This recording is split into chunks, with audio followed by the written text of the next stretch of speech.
Bhagavate Vasudevaya Narayana Namaskritya Namaskritya Naram Naram Chaiva Shiva Narottamam Narottamam Devim Saraswatim Vyasam Tato Jaya Udire Nashtaprayestu Bhadreshu Nityam Bhagavata Sevyam Bhagavati Uttama Sloke Bhaktir Bhavati Nashtake.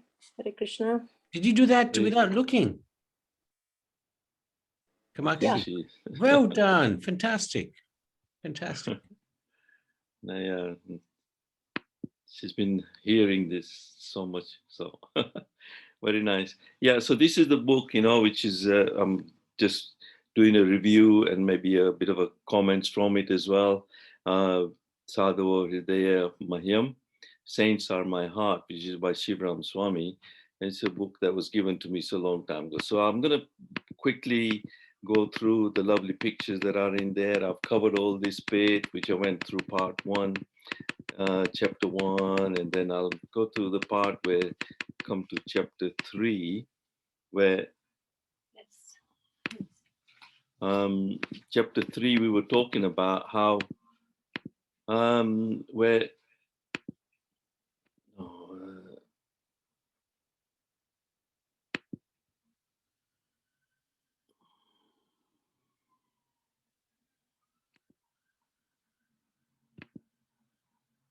yeah, we covered the Ambarish Maharaja's pastimes, how he was chased by the Sudan Chakra, and then he's in a situation where he's had to approach Lord Narayan, and Lord Narayan is actually gradually instructing him, exposing his weaknesses, his personality characteristics, and also telling the position of Lord Narayan, that I'm actually under the control of my own devotees. So really, I can't really save you. And then we talked about how Lord Narayan cites the example of Prahlad Maharaj as a great Mahajan, and how he is um, merciful to the non-surrendered souls, and he's always thinking about bringing lost souls back to the Lord. So, in that way, he's a great Mahajan. And then we cited an example. Yeah. So I'll just continue from here. I think of one of my slides or what. So Lord Narayan is actually continuing to instruct Durvasa to learn from the examples of some surrendered saintly personalities. But Durvasa then thinks that, well, he actually has a Samadarshi kind of vision anyway. So why should he not be classed as one of those saintly personalities as well? And then he puts it to Lord Narayan, so LN stands for Lord Narayan, who rejects that by clarifying to him how an impersonalist like him can never actually develop awareness of the Lord, forget about being a Samadarshi. So Samadarshi is someone, Pandita Samadarshi in Bhagavatam, Krishna explains that Lord, personalities who realize, self-realized soul, they see with equal vision the Supreme Personality of God, which means seeing the Supreme Lord and the individual soul in every living entity, and has empathy for the others. But Durvasa does not seem to have this kind of Samadarshi kind of viewpoint. He doesn't, he might see the Supreme Lord within everyone, but doesn't really have empathy. Otherwise, he wouldn't have done what he did to Ambarish Maharaj. And further, how the Lord teaches many times in what state one actually attains pure devotional service. So you got to be like a Brahma Bhuta Prasanatma. That verse is cited, where it says that, someone who is equal vision as a Brahma Bhuta Prasanatma, Samadarshi. So these are the characteristics that Durvasa doesn't really have, but he thinks that he has, because he's done a lot of austerities, he's done a lot of scriptural studies, And this is what, Lord Narayan is trying to. So Durvasa is exposed as like an attached neophyte and having really missed the essence of Vedic studies. So he's realizing that actually what the Lord is saying about someone who is actually Samadarshi, he doesn't really have that. So he can't use that as an excuse to get away with pretending that, oh, he's also one of the um, one of the saintly personalities. Can't be classed under that kind of category, but more that, he's been told that you're really like an impersonalist. You don't have awareness of me as a supreme person or my personality. So, you lack some of that. So Lord Narayan then goes on to explain about Draupadi's descriptions of a chaste wife to her husband, to Satyabhama. So here, even Shura Maharaj is kind of expanding on this a little bit in the dialogue. Lord Narayan explains that Draupadi explains this and describes these characteristics of a chaste wife to Satyabhama, and how devotees attachment to the Lord is like that. A chaste wife basically is described a bit more in detail here. That she serves this husband very in a very faithful way, in a chaste way. She never bathes, sleeps, or eats before her husband. I do not allow my mind to dwell upon another man or any celestial beings. Heart never sways from my husband. I never enjoy anything my husband does not enjoy.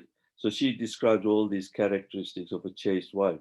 And then Lord Narayan says this is just as a chaste wife would subdue and control her husband, brings her under control.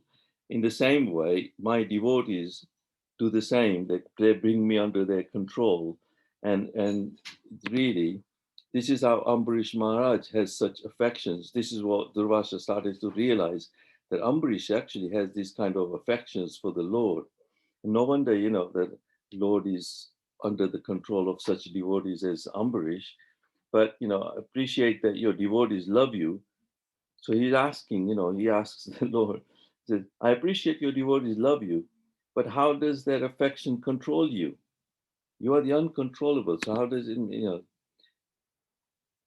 so, but Durvasa does not seem to understand how that can be so attractive to the Lord. So he continues to ask. So the Lord gives the example of how a flower attracts a bee, or how fire attracts a moth. So in that way, the Lord is saying, I'm just automatically like the flower attracting the bee. I'm just attracted to the love of my devotees. That's just my nature. And Lord is attracted by the love, and that's called a rasove sa, transcendental mellows that you would not actually understand that. My nature is to be attracted by love. Durvasa sees how Lord's associates control him. So now Lord Narayan is emphasizes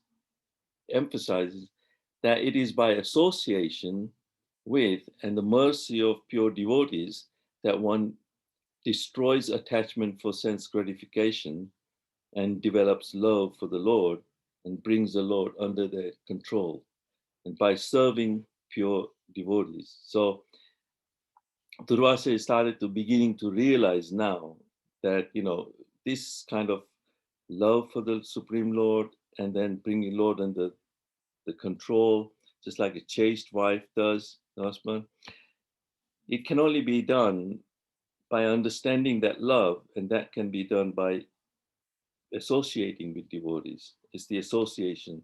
And then you got to get the mercy of those devotees. But you get the mercy because you really got to serve the devotees. But that is the mood which Durvasa doesn't actually have. He doesn't have that mood. So what was Durvasa trying to do instead of serving Ambarish? What was he trying to do to Ambarish? Instead of serving Ambarish, he was actually trying to kill him, curse him, and put him in such a danger. So he didn't have that empathetic view. He wasn't a Samadarshi. He didn't see the Lord within the Ambarish. He's just carried away by his anger. So this is what he begins to feel a bit ashamed now. And being in ignorance of the glories of pure devotees, not knowing how to associate with them as well. So he starts to realize, I just don't really know how to associate with these devotees. I'm just ignorant, they're so glorious in a way, but I just don't realize, I don't understand that actually. He also realizes that his relationship with the Lord is more a formality actually. He doesn't have this friendship with the Lord as well. And the Lord points out that there are actually two types of friendships, and to develop that friendship with me is not the right way. He's not going about the right way to become friendly towards me or to develop friendship. And then the two types of friendships that the Lord explains, that one is like someone who is a confidential servant and one who is a well-wisher. So what's the difference? What's the difference? He asks, what's the difference between these two friendships, kind of relationship? So the Lord explained that the confidential servant and the well-wisher, one who just follows regulative principles with faith, that's a confidential servant. He just serves, he follows the principles. But the ones that distribute devotional service to conditional souls, like Srila Prabhupada has done, and that's why, how fortunate we are that Prabhupada is actually a well-wisher. He is a well-wisher, and that's who the Supreme Lord, Lord Narayan, would appreciate, would really love. And that's why Prabhupada is empowered in that way, So we are fortunate that, we are associating with someone who is a well-wisher, not just following. So even Durvasa wanted to know that he wanted to know that if such devotees are actually desireless, if they know the Lord will reward them with any kind of liberation anyway. So he didn't quite understand what liberation actually meant as well. I mean, he thought that these devotees are liberated, but maybe these devotees have desire, they have a desire for liberation, which they know that the Lord will automatically give them anyway. So maybe they're contriving, they're just pretending to be in devotional service and Supreme Lord, being friends with Lord, just to get that liberation, because he hasn't really understood what liberation means. So then the Lord has to expand on that and to explain to him that, there are different types of liberations as well. And then he,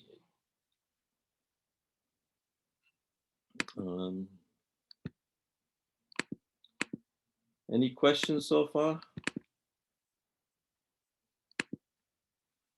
So then this is the point where in chapter 5, Durvasa starts to realize that, well, maybe these pure devotees desireless of any kind of the four liberations that the Lord might automatically give anyway. So really hasn't understood that. So to clarify this doubt in Durvasa, Lord Narayan says that devotees are so intoxicated by the pleasure that they actually derive from loving the Lord that they do not even think of any kind of liberation. And yet, when such is needed in his service, it is automatically bestowed upon them. So the liberation is automatically bestowed upon them. So Durvasa realizes, wow, is that so? This baffles him a bit. How can such spiritual perfection be granted to or attained by someone, even where they're not seeking or aspiring for it? So he starts to realize that, well, how can such automatically this spiritual perfections can be given? They're not aspiring for it, but yet they get it. So the here Lord starts to clarify the difference between the path of devotion and then the path of renunciation, like karma, yoga, gyan, and all that. And then the path of devotion, Lord Narayan reveals to Durvasa that bhakti incorporates the results one gets from the path of renunciation. So he really hasn't understood the difference between just being a renouncing everything, just doing yoga and attaining jnana, and he doesn't realize that bhakti actually incorporates all these different things. And then Shivram Maharaj quotes and refers to the verse from Svetaswani Upanishad here, Yasya Deve Para Bhakti, there's that verse, the faith in the Lord and the spiritual master to have the Vedic knowledge automatically revealed. So this is actually having faith in the Supreme Lord and having faith in the spiritual master. That's how the Vedic knowledge will get automatically revealed within a devotee. So liberation is actually included in bhakti. So this is what Durvasa is starting to realize, that, you know, there are different types of liberations. And when Lord Narayan pointed out to Durvasa that when he thought of liberation was mukti abhas, only a shadow of the real liberation, he felt he had missed the point. So he asked Lord Narayan to clarify further. Then Lord Narayan explained that it was because his belief was in impersonal liberation. So Durvasa is actually when he thinks of liberation, he's just thinking of an impersonal liberation. He hasn't understood that there is a thing as a personal liberation, which the Lord has to start to explain to him. There are two types of liberations, and which is expanded more in that verse, you know, Brahmeti, Paramatmeti, Bhagwaniti, Sabhyate. The Brahman realization, there is Paramatma realization, and the Bhagwan realization. They're all different stages in liberation, but some of them can be impersonal. So he's stuck at that point, thinking impersonal Brahman, impersonal liberation is actually the ultimate, but it's not actually. So then he starts to realize that Prema Bhakti is actually the ultimate goal, which in his extensive spiritual studies, he had not understood, or he had never understood. So he reveals to the Lord that, look, I've studied so many scriptures, but I didn't really realize that Prema Bhakti is the ultimate goal, not the impersonal realization, which is like merging into the Brahman, effulgence. And Lord Narayan actually explained that that is actually like a restful stage, you know, you're just resting in the Brahman, effulgence, and that's not a total realization. You fall down back from it. So then Durvasa starts to realize that, well, I've never actually understood that. To which Lord Narayan explains that that was because he had not studied the scriptures under the guidance of a pure Vaishnava. So only by studying the scriptures under the guidance of a spiritual master, pure Vaishnava, then we can start to understand. So Durvasa is actually has studied all these things, but not under. That's what Lord Narayan points out to him, that you actually haven't understood this under the guidance of a spiritual master or a pure Vaishnava. So that's why you know it's hard for you to understand all this.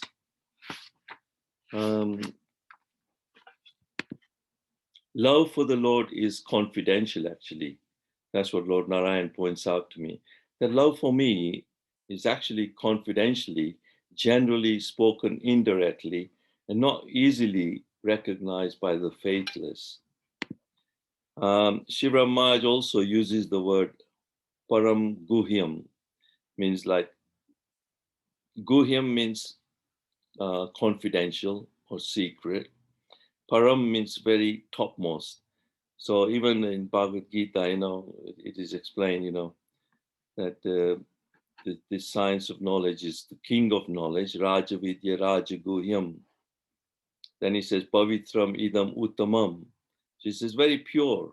So this knowledge is not very easily understood. You have to have faith, you have to have a pure, bona fide spiritual master, in the association of devotees, you start to understand how this love for the Supreme Lord can manifest within us. So Param Guhyam and then Sara Rahasyam. Sar Rahasyam means taste, ras, as we say, ras, Rahasyam. So in the dialogue, Sri Maharaj also uses that verse, Jananam Param Guhyam Me. So this is explained to Lord Brahma as well. If you search for that word, that the knowledge about me, as described in the scriptures, is extremely confidential, and it has to be realized in conjunction with devotional service. The necessary paraphernalia for that process is being explained by me. You may take it up carefully. So this was explained to Lord Brahma as well.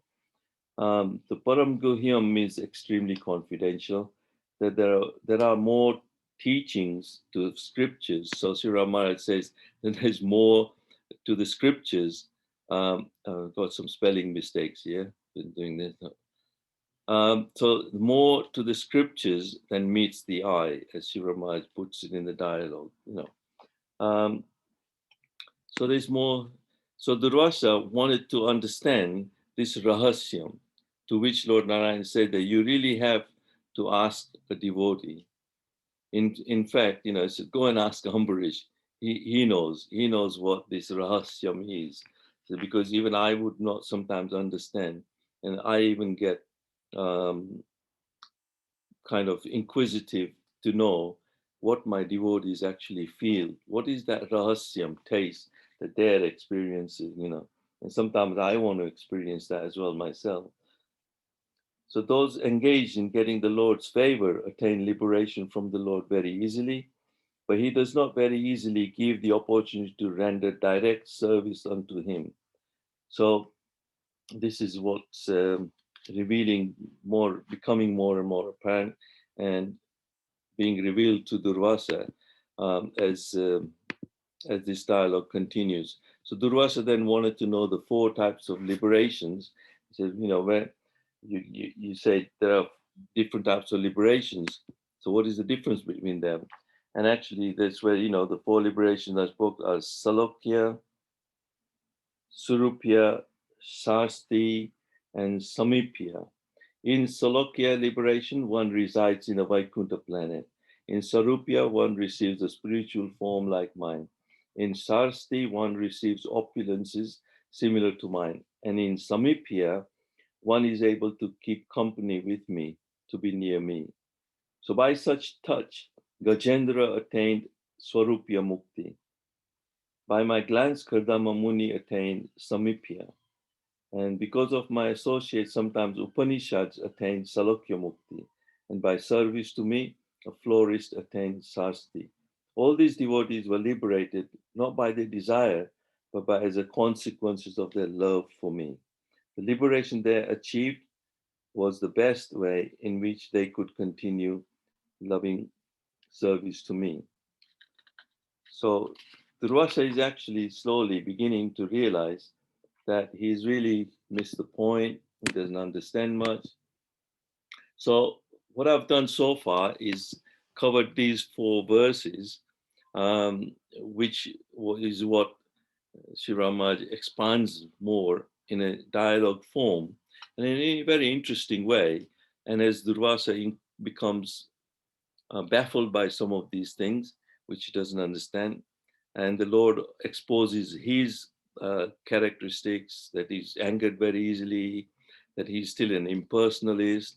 He doesn't really understand what liberation means. He's not really a Samadarshi. So these things are coming out more and more. So a pure devotee is always within the core of my heart, and I am always in the heart of the pure devotee. My devotees do not know anything else but me, and I do not know anything else but them. So it is by this way that, the Lord is controlled, that Lord is not, this Lord reveals himself, that I am not totally independent. I am at the mercy of my pure devotees.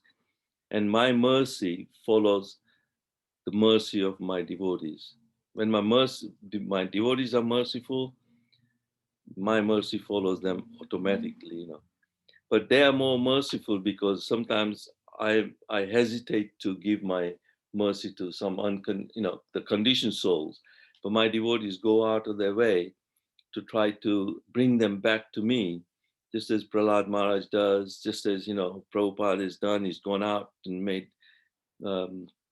such difficult circumstances at times, went to New York, and then, you know, he's brought us even to the point of trying to understand some aspect of bhakti. So, but then when Durvasa is trying to pretend that, well, he's really a good Brahmin, then, you know, also Supreme Lord has to reveal to him that you're really not a very good example of a Brahmin, you know.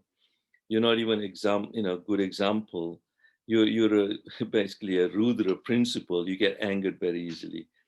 So these things are revealed. So, oh Brahman, let me now advise you of your own for your own protection.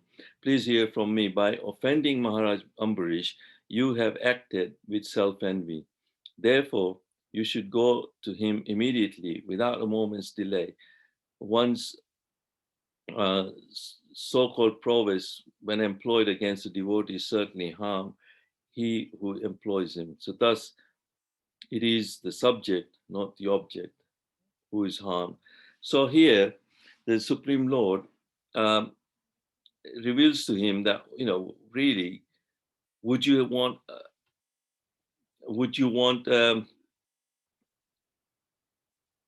Durvasa Muni as a friend? Really? So these were the verses. So I'll kind of, what time is it? I'll stop there because I'm going to do something more on chapter 6 then afterwards. Oh God, this. So any questions so far? Any comments? Anybody like to know more about what was said? Very good. Yes, nice how you analyze how Shri Maharaj has analyzed Ambarish Maharaj and Durvasa Muni's yeah. mood. Mood, yes. Yeah. So what I would like to do, I mean, as I'm going through this, I hope people take some note of what I'm doing. And by the time I sort of complete this few chapters and bring out the main points with a few other examples that come up in the other chapters, then what we'll do is we'll do a final analysis and sort of bring out what they've learned about Maharaj Ambarish, what they have learned about the Supreme Lord, and also what have they realized and understood about Durvasa Muni? You know, what sort of personality does he really have? In what way? So this is, I'm going to try and conclude that, you know, maybe on Friday if I can, if it's okay. I think Thursday, tomorrow we're going to look at Bhaktivinoda Thakur, and then Friday is Gadadhar Pandit. Okay. Maybe next. So we can do it next week sometime. So I'll have time to sort of, you know, bring this to a conclusion in the third part then. Yeah. I'm hoping to start the 10th canto, but you know, it just depends on how much I can get down to doing it. But finish this and we can start 10th canto. Yeah. So you know, anytime next week, it doesn't matter. You know, we're not in a hurry. We're learning as we're going along. Yeah. And if it's okay with you, so of course, it's good, very good. Yeah. Even I'm realizing a lot of things as I'm going along. That, you know, that's the thing, isn't it? That's the thing. Yeah. And then how to best bring it out so that, you know, everybody can benefit from it. Because ultimately, you know, here I've got my notes when so Lord Narayan is actually pointing out to Durvasa that the more you learn about my devotees, the more you will want to rectify yourself. And want to serve my devotees. But actually, your actions have ruined the chances of me being friendly towards you. That's why it's like, even sometimes my devotees would not want to associate with you. So, associating with devotees is the only way you can understand some of this. So Lord Narayan guides him actually. But then Durvasa Muni, sometimes, he's looking over the shoulder and he still sees that Sudarshan Chakra hanging around, So he's still not completely free yet. Okay, so yeah. I won't forget that quote. Lord Narayan says to Durvasa, "You've ruined any chance of me being friendly towards you."